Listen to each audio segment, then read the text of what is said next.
All right, hello everybody, and welcome to the last episode of Impossible Locations in Horizon Zero Dawn.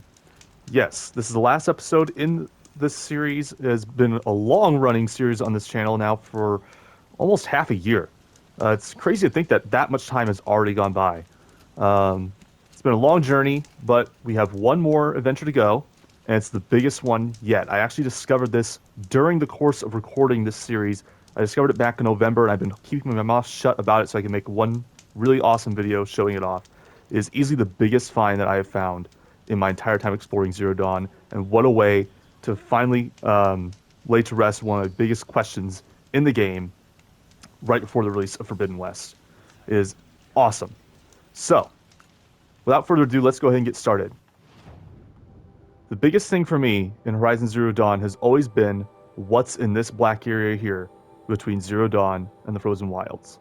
This sort of area here has always been kind of alluring to me just because it's almost completely surrounded by the actual map. You supposedly cannot get there.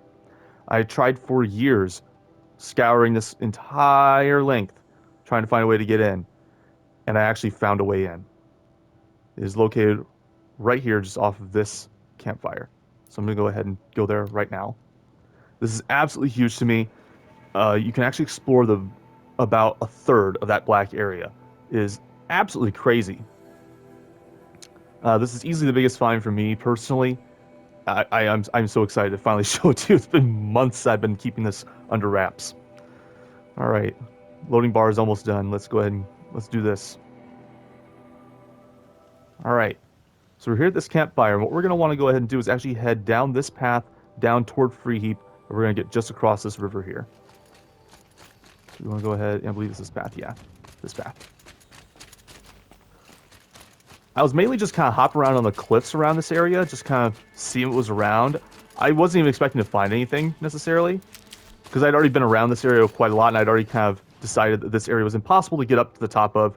There was just nowhere to go. I mean, how do you get on the top of this? You know, there's nowhere you can hop. But I kind of went up here, and I was just kind of messing around. I'm like, yeah, there's still nowhere you can get up on top. Sucks. I wish there was a way. This ledge here is so tempting. I wish you could. If only you could get on top of that little spot there. If that was like a little ledge instead of a little artifact on the rock. Then I kind of went hanging around right here. I'm like, well, you can get over here, I suppose. There's still not really much of anywhere you can go from here. But I did enough hopping around, and I found that you can get up on this rock here and this rock here.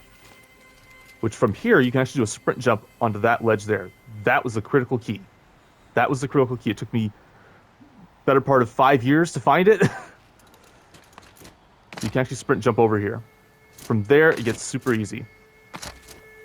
So, here you're going to go and do another sprint jump if you can. Come on. There we go. You want to get on that little ledge there. And from there, you can hop over to this one. Oop. There we go. I kept wanting to slide to the left for some reason. I don't know why. My thumbstick was aimed up. But yeah, you want to go ahead and just go up that like a little staircase. You don't want. It doesn't really give you enough time to actually stay there, so you do want to make sure you keep hopping. From here, we go ahead and go around this side. Kind of hugging this cliff, try not to fall off. And now you're going to get this prompt. Normally, this prompt happens not too far away from where you would get sent back. You just get teleported back to your fire. And so when I saw this, I'm like, oh, okay, I can't really go that far. Well, we'll see just how far I can go. So I kind of hung around up here. I'm like, okay, yeah, if we kind of hang around this ledge of the cliff here, we can kind of cheese it a little bit. You know, it's probably just on the other side of this rock. And around the corner, I'm like, okay, we're still kind of hanging by the edge of the cliff here. I'm like, this is cool. We can kind of walk around maybe the edge of this cliff. This would be kind of cool to see. Little did I know, just... You can go down here. And you can go down there and everything. It's really cool to explore down there. Let's go ahead and just do that real quick. So yeah, you can kind of hang around down here if you want and get a nice overlook. Right there's the valley where you fight the Thunderjaws. You can just make out that mesa there. There should be another one either on this side or that side. I forget exactly how that's laid out now that I think about it. Ah, that side. Yeah, you can barely make it out in the mist, just barely. All right, and you can kind of walk back up here. I was just kind of exploring around here. I'm like, okay, yeah, this is kind of cool, but you know, they're going to send me back if I go too deep in. So unfortunately, I was thinking this place is still going to be unexplorable, even though I could get up here. The thing is, this prompt stays, but it just stays. It doesn't actually do anything. You just keep going. You can actually get about all the way out here before it sends you back. You can explore pretty much this entire area right here, roughly a third, maybe a quarter of this area. Depends if you count this whole notch up here.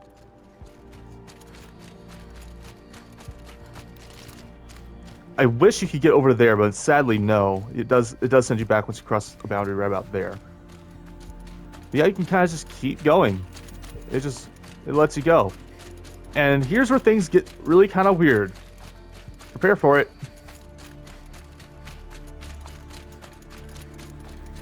Yep. You go deep enough in, and the rocks start turning invisible, where you can kind of just phase through them. This is absolutely bonkers. You can't really even see where you're going. You just have to like feel the terrain as you listen to your footsteps and stuff.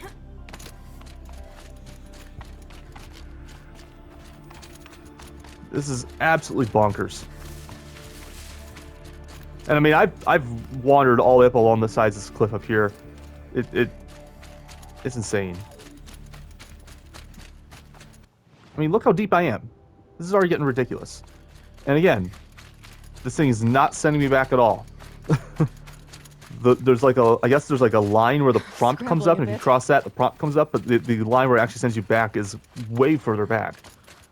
I don't know if the devs just completely missed that or what, but it allows for this to happen. I mean, I could keep walking up that way, but I'm just gonna go ahead and hang around this cliff here a little bit first. So while I run around here and just kind of show you what's all out here, I'm just gonna let you guys see it for yourselves. I'm gonna go ahead and talk about what I'm gonna be doing going forward with the channel, because Horizon Forbidden West, at this point when this video comes out, I've already been playing it for several hours. Right now, as the time I'm recording it, I just finished my last episode of my countdown to the Forbidden West, which is absolutely an awesome thing to do. The video I was looking forward to the most, obviously. Oh, fox. Excuse me? There. They only have 10 hit points, and it gave 9? Or took away 9? Okay, I'm starting to kind of get a little bit close to this wall. Now, at this point, if you stand too close to this cliff, it's actually going to send you back. I think it's like if you go through the line that runs along here the reverse way, it sends you back kind of thing. I don't know. It's really weird. But anyways, so future of the channel a little bit. With the release of Forbidden West, I'm really wanting to focus a lot of time playing that, and I'm not wanting to play Zero Dawn while I'm playing that, because I kind of want to keep a difference between the control schemes in my head, because I'm sure there's going to be some differences in the control schemes. I don't want to get mixed up as I'm playing Forbidden West, or as I'm making videos for Zero Dawn. And since both the countdown and this series are coming to a nice round conclusion now, I figure it's a good time to kind of shelve Zero Dawn for a brief period. That way I can go ahead and get my feet wet with with Forbidden West and start making videos on that a little bit as well. I will come back to Zero Dawn though, because I do want to go ahead and make some strategy videos on fighting machines and stuff. That's what the countdown series is really maybe kind of want to start doing with Zero Dawn next. But that will be a long-term project. However, I can't play just one game for an extended period of time. While the first day I'm definitely probably going to only play Forbidden West, after that I'm going to want to break it up with a few things. And so what I'm actually going to go ahead and do is actually play another game that I'm a really big fan of called Spooky's Jump Scare Mansion. It's a little indie horror game that I absolutely adore. It is a really, really fun horror game. It's one of my favorites. There's so much like referential stuff going on, and I'd love to go ahead and do a talk through of that game. The game's only about 6 to 7 hours, depending on how long it takes you to play through some stuff. And I'd like to go ahead and show you as much as I can of that game. And so, yeah, I'm going to go ahead and do a sort of mini-series on that, where I go ahead and do a talk through of that game. I think that would be really fun to do in the meantime while I'm doing practicing Forbidden West. By the time I'm done with that, releasing videos for that, I should be already coming up with plenty of ideas of videos I can do for Forbidden West. So, yeah, that's something I'm going to go ahead and do. All right, well, I'm now on this part of the cliff, out of the black, so I've explored a decent chunk of it already. You can get really deep in here, like up to around here, I think, roughly. So, yeah.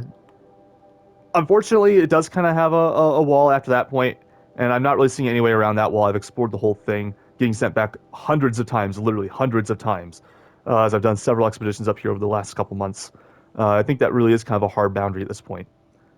So yeah, that is the biggest, literally in area, the biggest find that I've ever found in Zero Dawn, and it uncovers about a third or a quarter of the area that for me was kind of like the holy grail in the game, in my opinion. So I take it. I take it. All right, that is actually all I've got for today. Thank you so much for watching, and I will see you in another video. All right, I'm coming back in because I kind of forgot some stuff I was wanting to say, actually. I got distracted at one point. So I will be doing Horizon Forbidden West content. I'm waiting for that to be done about a month out from the time of release of the game. So I'm playing Spooky Jump Scare Mansion over the course of that month. By the time that's done, again, we should be caught up. It's not going to be doing daily videos like I've been doing the last 10 days with the Countdown to the Forbidden West. That was an exception to the rule. I'm going to be going ahead and doing probably about 2 videos a week for Spooky Jump Scare Mansion, roughly, depending on how things go. But yeah, so just kind of giving you an idea of some stuff to do with the schedule going forward. All right. Also, links down in the description below for all my social medias, including Discord, where you can chat with me about this game and any other. Thank you. Have a great day.